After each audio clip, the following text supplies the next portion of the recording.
அப்ப வாவு சிதம்பரனார் என்ன செஞ்சாருன்னு பார்த்தோம். அதே காலகட்டத்தில் இருந்த பாரதியார் என்ன செஞ்சாருங்கிறத பார்த்தோம். அதே காலகட்டத்தில் இருந்த பெரியார் என்ன செஞ்சாருன்னு பார்க்கணும்ல.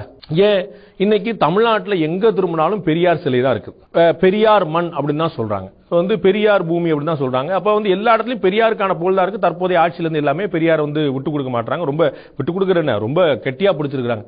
சுதந்திரத்துக்கு ஒரு 3 வருஷம் கரெக்டா முன்னாடி 27/8/1944 சேலம் நகர்ல கூடிய திராவிடர் கழக மாநாடு. அந்த மாநாட்டில் ஒரு தீர்மானம், என்ன தீர்மானம் போடுறாங்க?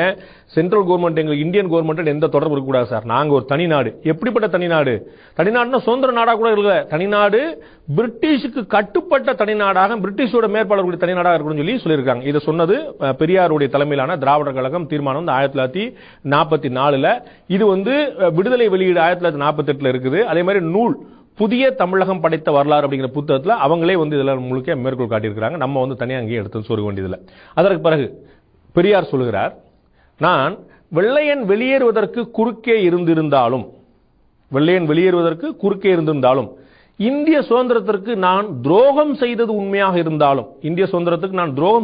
இருந்தாலும் அவர் அப்புறம் பிராமின்ஸ் பயங்கரமா இந்த பாவிகள் மகா பாவிகள் பார்ப்பான் ஆதிக்கத்திற்கும் அதனால் ஏற்பட்ட வடநாட்டான் சுரண்டல் ஆட்சிக்கும் இடம் கொடுத்து அவர் சொல்றார், நான் குறுக்கன் உண்மைதான், பிரிட்டிஷ் ஆட்சிக்கு விசுவாசமா இருந்தது உண்மைதான், சுதந்திரம் வேண்டாம் உண்மைதான். அதுக்கெல்லாம் காரணம் இவர்களுக்கெல்லாம் அடிமையாகி அதனால் பணமும் பதவியும் பெருமையும் சம்பாதிக்கும் சுயநலம் கொண்டவன் அல்ல.